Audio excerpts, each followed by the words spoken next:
We got updates on Justin Jefferson's extension status, some stuff about Adam Thielen, Kirk Cousins, and all sorts of other updates from the end-year press conference. Let's get into the news on the Locked On Vikings podcast.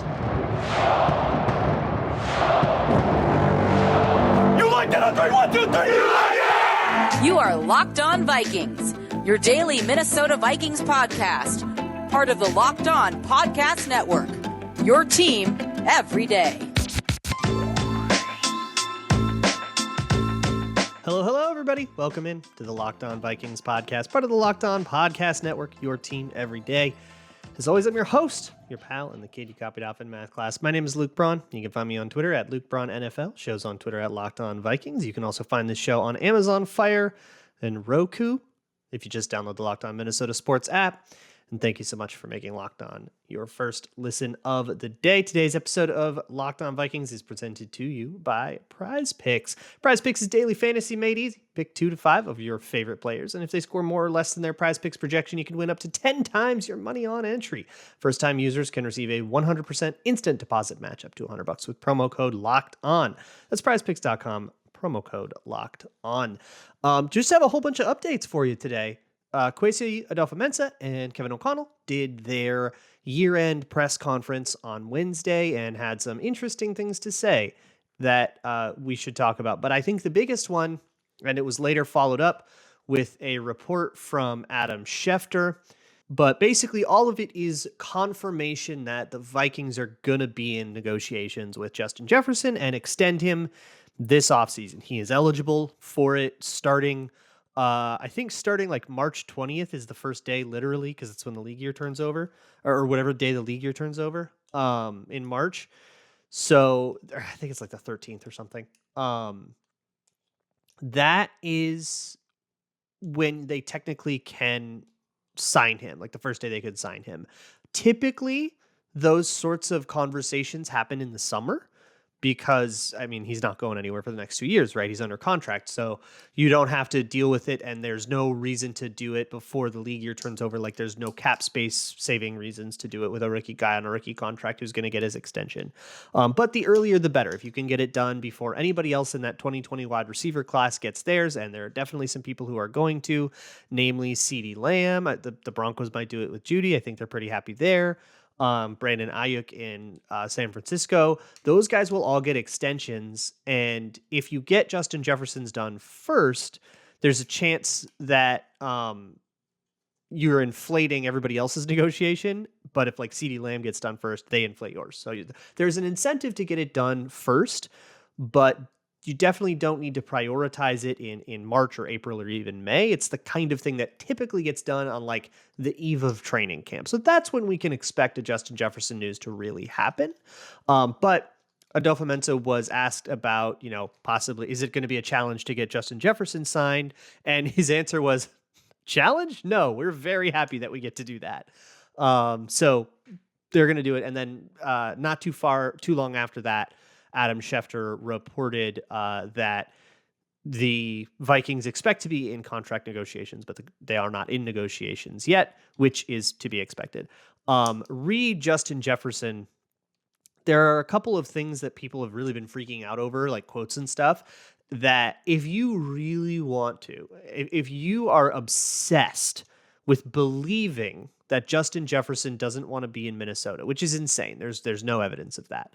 But if you really want to believe it, because you just think all wide receivers are the same, and you want to think that Stephon Diggs got his trade to Buffalo, so we're going to have to get Justin Jefferson's trade to Buffalo. If you are just desperate to have some way to ruin Justin Jefferson for yourself because you can't enjoy things, you could probably squint at some quotes and maybe make that argument. Or if you just run a clickbait website and you aren't interested in actually informing your audience, you can do that too.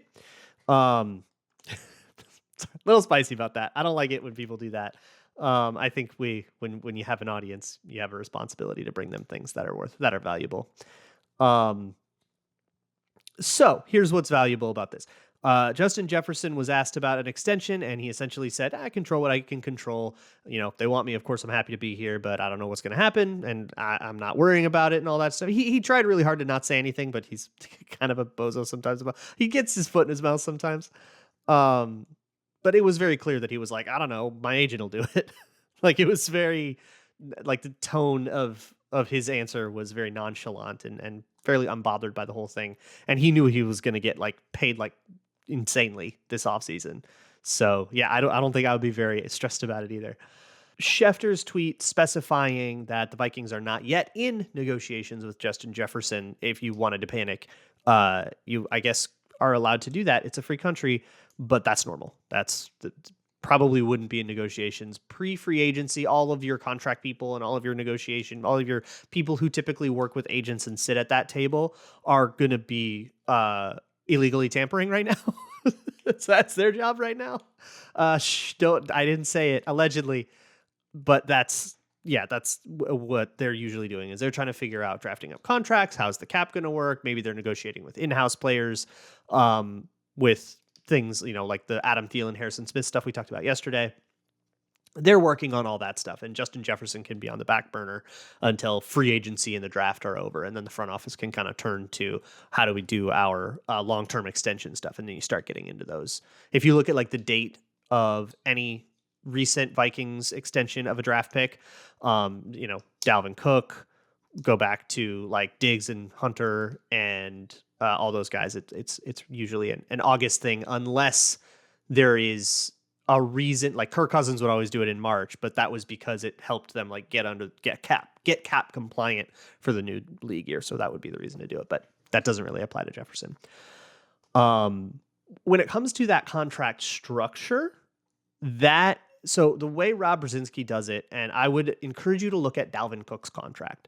I would say the numbers will be way bigger, but I would say I would expect the contract to follow a fairly similar structure where years 1 and 2 are reasonable cap hits that don't look like the mega deal it will ultimately be. And then years 3, 4, and if there's a fifth one, will be huge years with a crap load of money, but less guarantees. That's the way Rob Brzezinski typically does it. And that means that the real money of Justin Jefferson's contract won't hit till 2025. And that's also something with the rookie contract. So what you'll probably see is the Vikings pick up Justin Jefferson's 5th-year option and then negotiate like against that 5th-year option and possibly just leave that 5th-year option like in place. And then the extension will actually comprise like years 2025 and beyond. So for everybody who's like, how do they get the cap space to sign Justin Jefferson? That's some of the first cap space in all of 2025 being earmarked. And so it's really how do they get the cap space to do everything else in 2025 when they're paying Justin Jefferson, which I think is a problem most people would accept because life gets a little easier when you have Justin Jefferson. So that's how I think this whole thing will play out. They'll pick up the 5th-year option in March. They'll get an extension done sometime in the summer, and we're probably not going to hear anything outside of that for a while unless reporters really want to try to manufacture some drama, which, hey, you know what? Who doesn't get bored in the offseason? Everybody's got to eat. So there's some other odds and ends from that presser that I wanted to go over with you. But hey, there's some other odds and ends from that I want to go over with you, and some stuff that Adolfo Mensa talked about. Let's check in on the Donatel thing. I know we were all really expecting something there, and talk about Kirk Cousins and just sort of their season retrospective, I think is also interesting. So we'll get into that. But first, let me talk to you about a good old ramble. That is BetOnline. BetOnline is a great place to find your grambles for divisional weekend and beyond. You can do what I've been doing lately is I've just been doing teasers, which is like a I'll parlay all 4 games, but give myself an extra touchdown in each of them. So instead of, a team +3, it'd be a team +10, and parlay all 4 of those. You end up getting more, you're not getting 800 to 1 odds because you parlayed 4 games. But you still kind of have to hit everything and you have to be right, and you can still get pretty good odds. I've been having a lot of fun with those. You can always just do regular parlays if you feel it. You can just bet regular spreads. You can also bet on other sports. Do whatever you want. Bet right in the middle of an event or a game if you want to. All of that is available at betonline.net, where the game starts. Thanks again for making Locked On Vikings your first listen of the day. For your second listen, check out Locked On NFL, where they will be covering the playoffs and all that stuff. You can find me there on Tuesdays, so check that out, if nothing else. Let's go into the Ed Donatel part. Now, we talked about Ed Donatel a lot earlier in the week. I don't think I need to go over the merits of like why he should be fired or whatever. I think most people agree with that. Even if you think it was like the player's fault, which you can kind of make that argument. I think the reason the players struggled was because they were poorly prepared. So that ultimately does fall on the staff. And if you're, again, it's like, yeah, the defense struggled a lot. What's the problem? How do you solve it? And I think they need to be better taught. And I think there are certain changes you can make on staff for that. So O'Connell and Adolfo-Mensah were asked about this. O'Connell specifically was asked, hey, what are you doing with that Donatel? It was like the second question he got asked. And he was insanely non-committal. And again, when you're going for a coordinator, and that coordinator stays, if you look at the quotes from the head coach about that guy when it's like a decision, if they intend to keep the guy, they'll stick by him. They're not going to say, we got to think more about it. Like I appreciate the transparency a lot. And it also kind of tells us that this is not the fact that Ed Donatel, that they didn't like drag his severed bleeding head out onto the podium, does not mean that Ed Donatel is staying. I got DMs from people being like, why didn't they fire Ed Donatel today? Like as though today would be the day for it. The year-end presser was never going to be the day for it, and I appreciate a more methodical approach. I have a principle in my life that is any major decision, I sleep on it, even if it's the most obvious decision in the world. That's my life advice to you. Even if it's the most obvious decision in the world, if it's a big one, buying a house or something, like a big, like I'm going to change jobs or whatever, like a big decision in life that really affects things, sleep on it. 9 times out of 10, I wake up feeling the same way I did before, but you never want to make that, in the heat of a moment. And I think that's the kind of the thing that they're doing. They're just giving some time to sit there and think about it. And they'll probably come out to the same conclusion they would have anyways. But I think approaching it methodically is going to prevent rash decisions and rash mistakes in the long run. I think that's a good process. That said, O'Connell doesn't sound like a guy that's like sticking by his dude. So I don't really see Ed Donatel. If I had to put money on it, I would say Ed Donatel remaining as defensive coordinator and play caller is the least likely outcome. I think the most likely outcome is whether it's fire or retire, whatever the Vikings call it. I do think the most likely outcome is that he no longer is the defensive coordinator. I think the second most likely outcome is that he stays on staff, but you give the sort of reins of the defense to Mike Pettin, and you just decide we're going to make an organizational kind of hierarchy change, and that's our solution. And then I think the least likely one is that they just keep everything the same. Considering the way that playoff game went, I think that sways things probably more than one game should, but it's how it goes because that was the playoffs. I said if you go listen to the Friday episode right before the game, this is how legacies are made, and this is how the season will be remembered. The one where the season where the defense couldn't hack it. Oh, the other thing, Jonathan Cooley, who the Vikings tried to bring on as D-backs coach.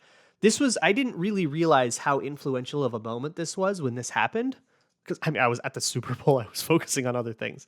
But Jonathan Cooley was D-backs coach for the Rams, and he and a whole bunch of other assistants got let go.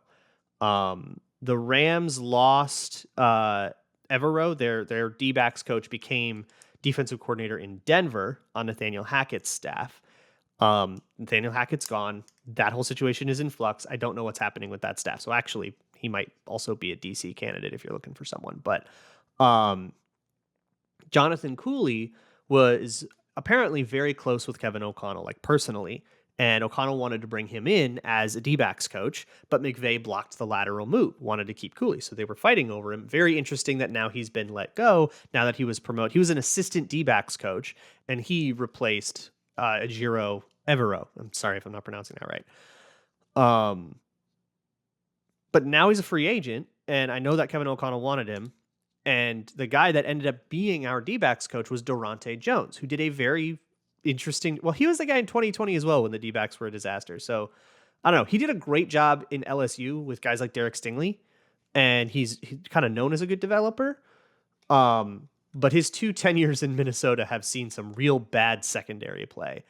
Who knows whose fault that is? But in this year, that's really interesting because at LSU and in his time with Zimmer and all of that, he was a man match cover 7 guy, the Saban University of Georgia, Mike Zimmer style of defense and style of coverages where you're covering guys, not space.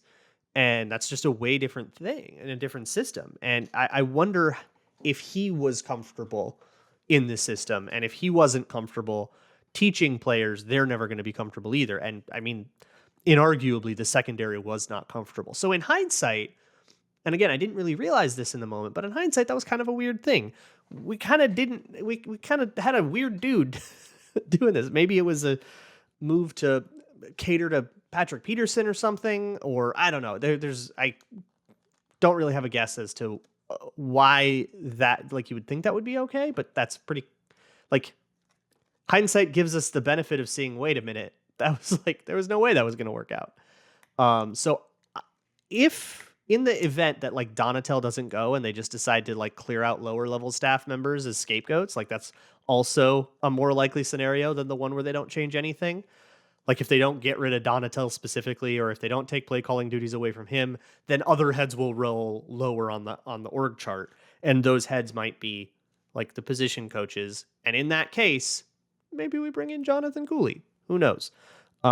He is currently a free agent.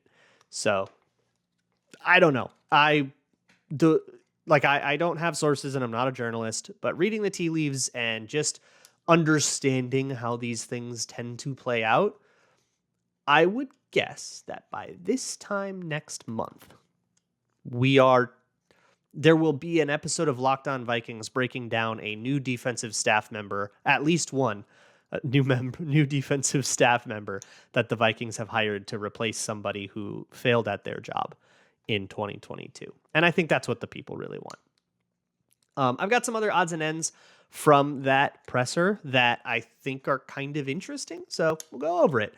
Today's episode is brought to you by Built Bar. Built Bar is the best tasting protein bar on the planet. They're all covered in 100% chocolate. They all taste like candy bars, and the flavors are absolutely ridiculous. Churro, peanut butter brownie, cookies and cream, double chocolate. The coconut puffs are a huge hit, but only 130 calories in these bad boys. 4 grams of sugar, 17 grams of protein. They are absolutely delicious. They use collagen protein to make things, if they whip it up and make it light and airy, if it's one of the puffs, or otherwise it just kind of tastes like many of your favorite candy bars, depending on what flavor that you get. And if you aren't into the order and wait for delivery, if you need that thing right now, head to your nearest Walmart, walk up to the pharmacy section. You can grab yourself a box of Built Bars. You can pick up a 4-bar box of cookies and cream, double chocolate, or coconut puffs. And if you prefer a Sam's Club, you can actually get a 13-bar box with a bunch of hit flavors in it as well. Or if you prefer, you can always go to built.com and it can just be delivered directly to your door. That still works as the same way it always has. So go to Walmart or Sam's Club or built.com. Just a real quick smattering of odds and ends. I found it really interesting, and I strongly recommend all Kwesi pressers. The way he talks is fascinating. It's like, if you've ever been to one of those really weird corporate retreats, like out in the wilderness where you all do a spa together, Kwesi talks like if one of those became a person. Like, it's very weird corporate talk, but it's also like easy. It's very well communicated and easy to understand. Like he sells it. There's a charisma to it. But it's also like, what is a time horizon? What are you talking about? I love it. But I thought his thoughts on the season were very interesting. I mean, they came in and their phrase coming into the season was competitive rebuild, and they got a bunch of flack for it. But think about what a competitive rebuild means. Like, try to think about what they're trying to say with that, right? They mean, okay, we are going to change things about this roster. Like, we aren't just going to run back what didn't make the playoffs in 2020 and 2021, right? Nobody wants that. But we're going to try to maintain competitiveness while we do it. We're not going to do what the Bears are doing, for example. And I do think it's funny, the Vikings did eat some rough cap things in the last couple of years. 2022 in particular, they had a bunch of dead money from contracts that they got rid of. That was the year of the $45 million Kirk Cousins cap hit they had to do something about, the year of really rough Dalvin Cook cap hit that was like really high, but also really difficult to cut. I think they restructured it to essentially defer things. So they're kind of in the same situation with Dalvin Cook again, where it's like inefficient, but arguably possible to cut him. So they dealt with some things, but they paid the piper on a lot of stuff in 2022. 22 was the squeeze year, the squeeziest of the squeeze years for the Vikings cap plan to kind of get out of COVID. Was we're going to push a lot of these problems into 2022 and we'll eat them then. And then they pushed a few problems into 2023 and they can eat them then. And if you look at my cap plan from the zone coverage article I wrote or the podcast yesterday, I could push a couple problems into 2024, but it's like there's less to have to push every year. And I think that they balance their books without saying we have to just like sack a whole year to balancing books. And if you look at the Bears, they sacked a whole year to balancing books. And for their troubles, they get the number 1 overall pick. Good for you. But it's definitely a different approach where the Vikings didn't feel like they had to do that. Like they could still sneak in a division crown while they're rebuilding. And that's pretty cool to say, hey, this is a rebuilding year. And by the way, we won the North. That they achieved that, right? Competitive rebuild is absolutely how you would define the 2022 season. They were inarguably competitive, right? They were so competitive in the division they won it. Oopsie. But also they did stuff. Kwesi pointed to TJ Hawkinson. That's a competitive rebuild move where it makes you competitive immediately, but it also keeps you there in the long term. Zadarius Smith helps you be competitive immediately, under contract for 3 total years, under contract through 2024. So it's not like you're sacrificing 2023 stuff to get Zadarius Smith. He's going to be on your roster next year too. And he'll be part of that. And somebody I honestly think you could build around with the season that he had. So I think that, I don't know, Kwesi kind of took a victory lap on it. And I think he earned that with especially some of the pro personnel stuff. He also talked about the rookies and how, it's really hard to look past guys with injuries, but I think he pushed something that I believe very strongly, and I've been saying all year, which is anybody who's trying to tell you, like, pass judgment on this draft class as a whole after its first year, snake oil. That's not I wouldn't feel comfortable doing that. Like, if you look at Lewis Cine, and everybody was really mad that he didn't start for the first 4 weeks. I think that's totally understandable. He was also coming from the same scheme that Durante Jones was coming from. And I think that, that development, to expect it immediately just because he was picked 32 overall as a first rounder, I think is a little naive. And I think we should apply a little more patience to rookies than that. I think most people would agree with that in principle, but in practice, they don't. And then he gets hurt. And it's like, well, what do you do with that? Well, for me, you don't evaluate him then. Wait. We got time. The NFL ain't going anywhere. So we'll wait. But then you look at a guy like Andrew Booth, who had injury concerns coming in, and then they came to fruition. That's a little bit of a different thing. But then you look at somebody like Ed Ingram, started all year. I think he came around a little bit in the back half of the year. Somebody like Brian Asamoah also developed a little bit more in the back half of the year. If you talk to people who have actually been in the league and who actually play football, all of them are like, yeah, rookies typically don't play their first year, and they shouldn't, because transitioning to the NFL is hard. They need the space to do that. And if you talk to people who haven't been involved in the league and just watch it on Sundays, they're like, well, why aren't I giving them rookie snaps? What's with the rookie snaps? It's very clear, I think, who you should listen to, but I don't know. That's just me. One last thing with Adam Thielen. Adam Thielen's wife has made some social media posts that have essentially hinted that they don't know what their future is in Minnesota, and stuff like, our time in Minnesota might be coming to a close. It's always uncertain language.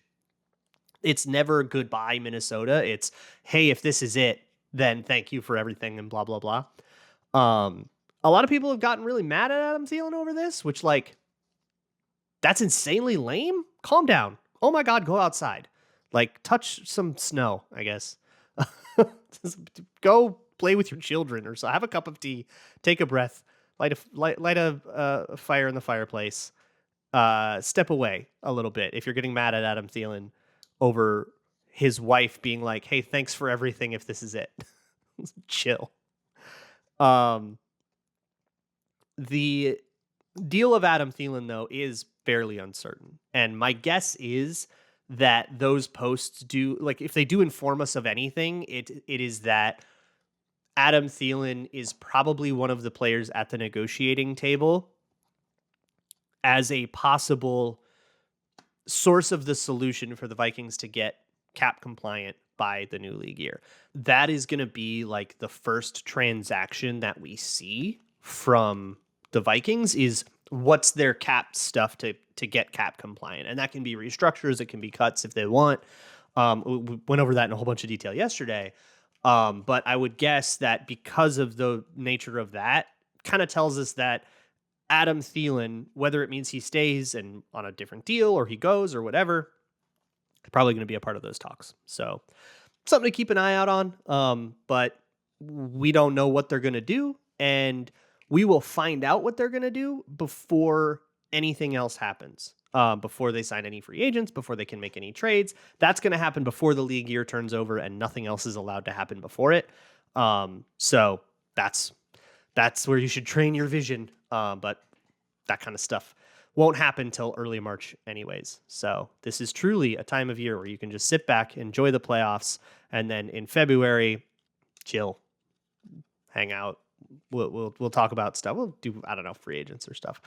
Haven't planned that much on Locked On Vikings, but whatever it is, hope you're there with me for it. I would love to keep hanging out with all of you on the Locked On Vikings podcast. Thank you so much for listening. We'll keep you posted on all of these ongoing situations.